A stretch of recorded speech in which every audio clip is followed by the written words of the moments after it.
भोपाल से प्रस्तुत हैं प्रादेशिक समाचार। नमस्कार, समाचारों के साथ मैं जितेंद्र रघुवंशी। पहले मुख्य समाचार। प्रदेश में कोरोना के नए मामले 500 से कम हुए। अब चलेगा टीकाकरण का सघन अभियान। अगस्त में राज्य में एक ही दिन में शुरू होंगी 3000 MSME इकाइयाँ। इंदौर नगर निगम के 5000 करोड़ रुपए से ज़्यादा के बजट में कोई नया कर नहीं। और IPL के बाकी मैच 19 सितंबर से संयुक्त अरब अमीरात में खेले जाएंगे। अब समाचार विस्तार से। प्रदेश में कोरोना संक्रमण अब समाप्ति की ओर है। प्रदेश में कोरोना के नए प्रकरण 500 से नीचे आए हैं और 50 जिलों में साप्ताहिक संक्रमण दर 2% से नीचे आ गई है। वहीं प्रदेश में स्वस्थ होने की दर 98% तक हो गई है। कल 453 नए प्रकरण आए और 1329 मरीज स्वस्थ हुए। एक्टिव प्रकरण 7071 रह गए हैं। संक्रमण की दृष्टि से देश में प्रदेश का 23वां स्थान है। प्रदेश के 6 जिलों में ही अब 10 से अधिक कोरोना के नए प्रकरण आए हैं। इंदौर में 144, भोपाल में 104, जबलपुर में 39, उज्जैन में 13, बैतूल में 12 तथा रतलाम में 11 नए प्रकरण आए हैं। धार में 4, नीमच, बालाघाट, झाबुआ और गुना में 3-3, मंदसौर में 5, अशोकनगर, खंडवा और श्योपुर में 1-1 मरीज मिला है। मुख्यमंत्री शिवराज सिंह चौहान ने कहा है कि कोरोना संक्रमण रोकने का मूल मंत्र है अधिक से अधिक टेस्टिंग। इसी तरह वैक्सीन कोरोना का सुरक्षा कवच है। प्रदेश में कोरोना टीकाकरण का सघन अभियान चलाया जाए। उधर इंदौर जिला प्रशासन और नगर निगम के संयुक्त तत्वाधान में आज दिव्यांगजनों के लिए कोविड वैक्सीन टीकाकरण के लिए विशेष शिविरों का आयोजन किया जाएगा। फिलहाल जिले में 647 चिन्हित दिव्यांगों को टीका लगाने का लक्ष्य रखा गया है। सूक्ष्म लघु मध्यम उद्यम मंत्री ओम प्रकाश सकलेचा ने बताया कि हम अगस्त में मध्य प्रदेश में एक ही दिन में 3000 MSME इकाइयाँ शुरू करने जा रहे हैं। उन्होंने कहा कि मध्य प्रदेश में प्रतिदिन 2 से 3 इकाइयों को शुरू किया जा रहा है। ऐसा करने वाला मध्य प्रदेश पहला राज्य है। MSME और स्टार्टअप फोरम द्वारा आत्मनिर्भर मध्य प्रदेश के लिए रोड मैप विषय पर आयोजित वर्चुअल परिचर्चा को संबोधित करते हुए श्री सकलेचा ने कल कहा कि आगामी दिनों में मध्य प्रदेश में फर्नीचर, खिलौना और नमकीन सहित 11 क्लस्टर आकार लेने जा रहे हैं। उन्होंने कहा कि निर्माण की लागत कम होने से उद्यमी को अधिकतम लाभ होता है, इसलिए हम उन सभी पहलुओं पर विचार कर रहे हैं कि किस क्लस्टर में आने वाली इकाइयों की लागत किस तरह कम की जाए। उन्होंने कहा कि कृषि के बाद MSME सेक्टर सबसे ज़्यादा रोजगार देता है, इसलिए MSME को लेकर मध्य प्रदेश सरकार की सोच वैश्विक है। मंडला जिले के विकासखंड नारायणगंज के ग्राम पंचायत सिकोसी के ग्रामीणों ने गांव को कोरोना मुक्त बनाए रखने का संकल्प लिया है। गौड़ आदिवासी बाहुल्य ग्राम सिकोसी में लगभग 80 परिवार रहते हैं। यहां ग्राम पंचायत के पंच और कोरोना वॉलेंटियर ग्रामीणों से कोरोना महामारी से अभी भी सावधान रहने की अपील कर रहे हैं। इसके लिए उन्होंने ग्राम की सीमा में एक नाका भी बनाया है और गांव में बिना किसी काम के आने वाले व्यक्तियों का आना प्रतिबंधित कर दिया है।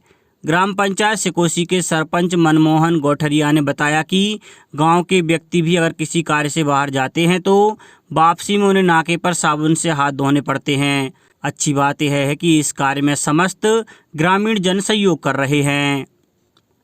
इंदौर नगर निगम का बजट कल इंदौर संभाग आयुक्त डॉक्टर पवन कुमार शर्मा की अध्यक्षता में पारित कर दिया गया। इस बजट में 5182 करोड़ की प्रस्तावित आय और 5000 करोड़ का खर्च बताया गया है। इस बजट की खास बात यह है कि कोरोना के कारण नागरिकों को राहत देते हुए करों की दरों में कोई बदलाव नहीं किया गया है।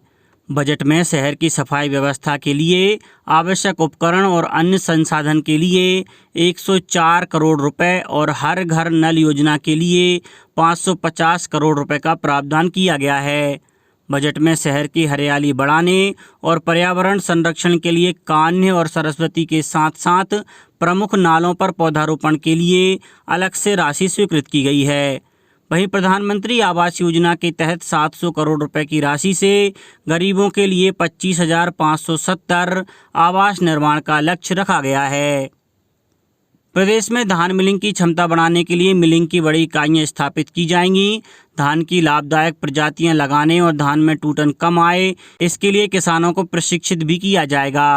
यह जानकारी मुख्यमंत्री शिवराज सिंह चौहान ने कल खरीफ विपणन वर्ष 2020-21 में धान मिलिंग पर मंत्रिमंडलीय उप समिति की बैठक को संबोधित करते हुए दी। उन्होंने कहा कि धान के अलावा अन्य लाभदायी फसलें लेने के लिए भी किसानों को प्रेरित किया जाएगा। बैठक में जानकारी दी गई कि प्रदेश में धान उत्पादन में प्रति वर्ष वृद्धि हो रही है। वर्ष 2020-21 में कुल 37.26 लाख मीट्रिक टन धान उपार्जित किया गया।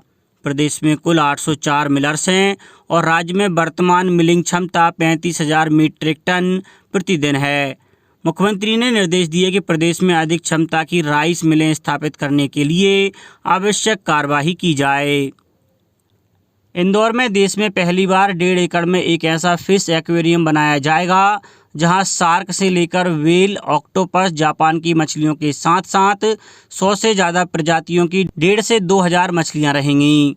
इंदौर चिड़ियाघर के प्रभारी डॉक्टर उत्तम यादव ने बताया कि 50 करोड़ की लागत से बनने वाले इस एक्वेरियम के लिए देश भर के विशेषज्ञों का दल एक्वेरियम निर्माण की पूरी प्रक्रिया तय करेगा। डॉक्टर यादव ने बताया कि आगामी 1.5 से 2 माह में इस पर कार्य करना शुरू कर दिया जाएगा। अब कुछ समाचार खेल जगत से।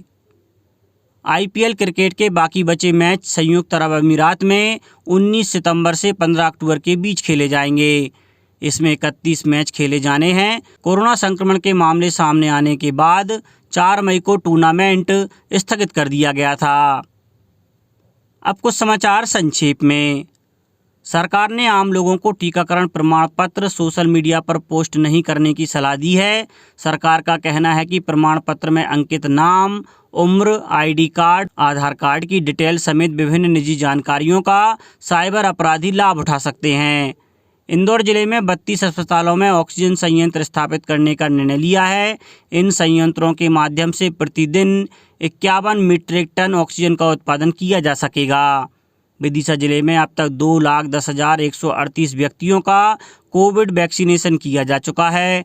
शिवपुरी जिले में कलेक्टर ने निर्देश दिए हैं कि 12 वर्ष से कम उम्र के बच्चों के माता पिता का टीकाकरण जरूरी है, इसलिए किल कोरोना टीम बच्चों की भी जानकारी एकत्रित करे। दमोह में अब तक मास्क नहीं लगाने वाले 10,418 व्यक्तियों से 11,68,000 रुपये से अधिक जुर्माना वसूला गया। रतलाम में आज से लेफ्ट राइट सिस्टम समाप्त हो जाएगा और पूरा बाजार खुलेगा।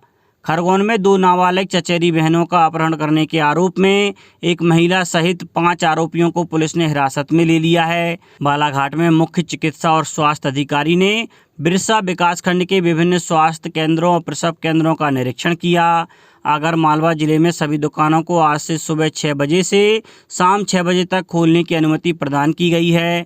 राज्य सरकार ने रायसेन जिले के गैरतगंज में नए ITI की स्थापना, संचालन और उन्नयन के लिए 14 करोड़ रुपए और 30 पदों के सृजन को मंजूरी दे दी है।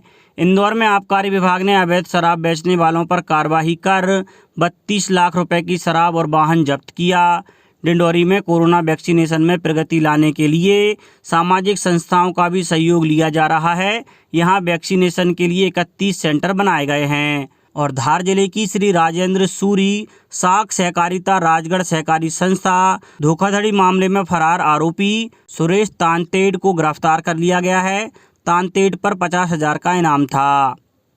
अंत में मुख्य समाचार एक बार फिर। प्रदेश में कोरोना के नए मामले 500 से कम हुए। अब चलेगा टीकाकरण का सघन अभियान। अगस्त में राज्य में एक ही दिन में शुरू होंगी 3,000 MSME इकाइयाँ। इंदौर नगर निगम के 5,000 करोड़ रुपए से ज़्यादा के बजट में कोई नया कर नहीं। और IPL के बाकी मैच 19 सितंबर से संयुक्त अरब अमीरात में खेले जाएंगे। इस बुलेटिन में इतना ही। घर पर रहिए, सुरक्षित रहिए और सुनते रहिए प्रादेशिक समाचार। नमस्कार।